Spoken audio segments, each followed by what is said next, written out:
ৰুক্মাবাইৰ জন্ম 22 নৱেম্বৰ 1864 1864 মুম্বাইত হৈছিল।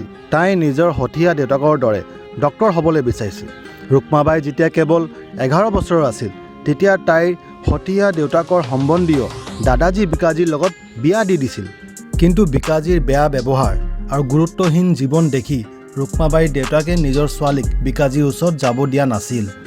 তেতিয়াই বিকাজীয়ে ৰুক্মাবাইৰ বিৰুদ্ধে বম্বে হাইকোৰ্টত ৰেষ্টিটিউশ্যন অফ কনজুগেল ৰাইটছৰ সহায় লৈ কেছ ফাইল কৰিলে, য'ত এগৰাকী পতিয়ে নিজৰ পত্নীক বৈবাহিক সম্পৰ্ক পালনৰ ক্ষেত্ৰত বাধ্য কৰাব পাৰে বা জোৰ কৰিব পাৰে।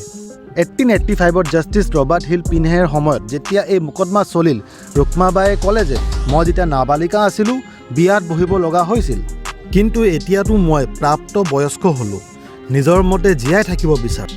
এতিয়া আৰু মই বিকাজীৰ লগত কোনো বৈবাহিক সম্পৰ্ক ৰাখিব নিবিচাৰোঁ।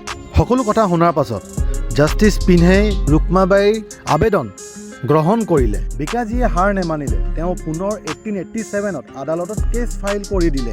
কিন্তু এইবাৰ ন্যায়াধীশে দুই পক্ষৰ কথাবোৰ শুনিলে আৰু আদেশ জাৰি কৰিলে যে ৰুক্মাবাইয়ে নিজৰ পতিৰ লগত থাকিবই লাগিব, নহ'লে 6 মাহ জেলত থাকিব লাগিব।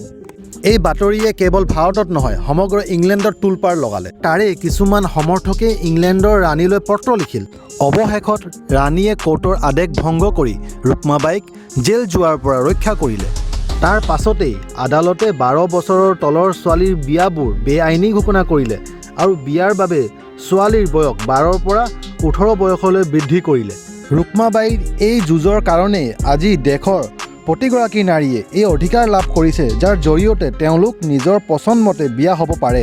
অৱশেষত 1889ত নিজৰ দৃঢ়তাৰে তেওঁ লণ্ডন স্কুল অৱ মেডিচিনৰ পৰা MBBS পঢ়িবলৈ ওলাই গ'ল আৰু 1895ত MBBS সম্পূৰ্ণ কৰি তেওঁ ভাৰতলৈ ঘূৰি আহিল। আৰু তাৰ পাছত ৰুক্মাবাইৰ 90 বছৰ বয়স হোৱালৈকে তেওঁ মানুহক ডাক্তৰী সেৱা কৰি থাকিল।